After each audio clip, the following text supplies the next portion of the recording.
Hello everyone. In today's video, we'll be talking about memory mapping techniques. So, what is memory mapping?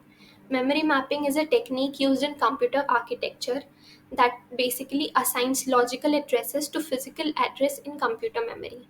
Now, what is the purpose of memory mapping? It provides a way for software programmers to interact with hardware memory. It translates logical addresses generated by CPU into physical addresses.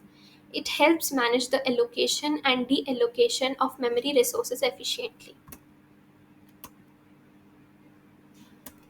So, there are basically three types or three techniques of memory mapping that are namely direct mapping, fully associative mapping, and set associative mapping. And we'll discuss about each of them in detail in this video. But before we talk about these mapping techniques, let's first understand some important terms. Firstly, hit. So, what is hit? Hit occurs when whatever memory block we are searching for is found at a level. What is hit ratio? It is the total number of hits occurred upon the total number of trials, which is basically the total number of miss plus hits. And if you multiply it by 100, you'll get hit ratio percentage. Now, what are miss? So, miss occurs when a particular memory block is not found at that level and the processor automatically moves to the next level to continue the search. Miss is basically of three types: compulsory miss, conflict miss, or capacity miss. Compulsory miss is also known as cold miss, and it occurs when the cache memory is being referenced for the first time or when it is completely empty.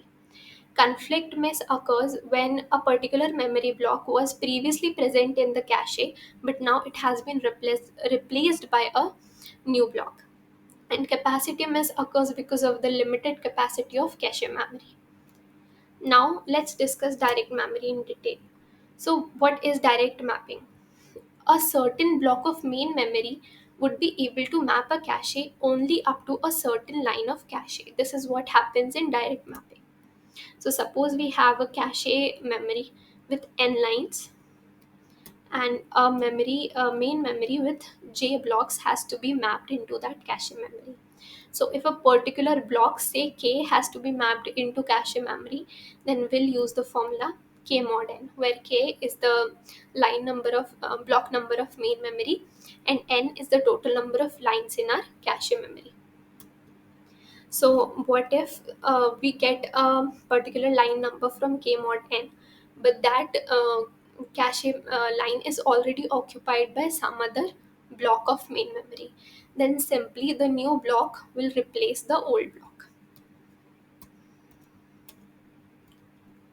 Now, how is the division of physical addresses in direct mapping? So the physical address block is divided into three parts. The first one is tag, second is line number, and third is block or line offset.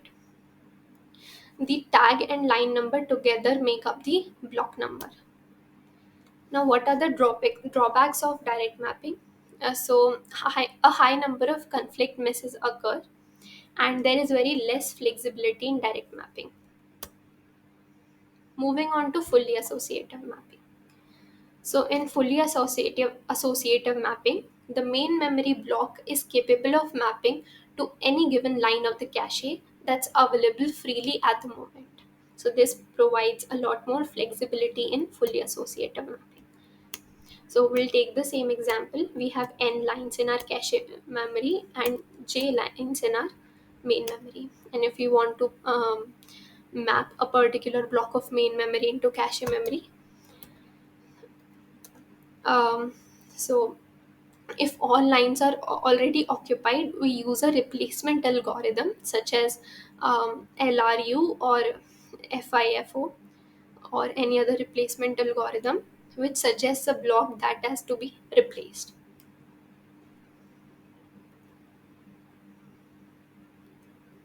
Now, division of physical address in fully associative mapping. So it comprises of tag and block or line offset. Now, drawbacks of fully associative mapping. So a comparator is required. Comparator is basically a hardware, and this is why the cost of fully associative mapping increases. and the access time also increases because of the same reason. Power is also more consumed since a hardware is involved now. Now, set associative mapping. So, in set associative mapping, the cache lines are grouped into sets, and any given memory block can map only into a particular cache set.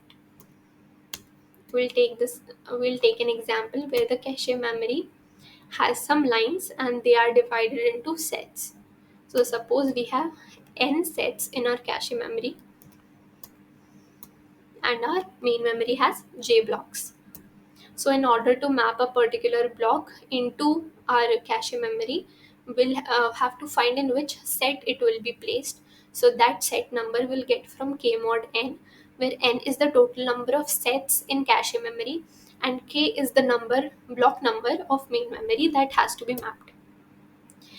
It makes use of fully associative mapping within each set, therefore, it needs a replacement algorithm. That is why it is also called a combination of fully associative mapping and direct mapping. Let's talk about its division of physical address. So, we have tag, set number, and block line offset. So, that is what is written. It is a combination of direct mapping and fully associative mapping. We can also say that direct mapping is nothing but a one-way set associative mapping. So now real-world applications. Firstly, we'll talk about direct memory. So it is used in computer caches. It is also used in memory controllers. When we talk about fully associative mapping, it is used in content addressable memories, also in translation leukocyte buffers. Next, we have set associative mapping, and it is used in CPU caching.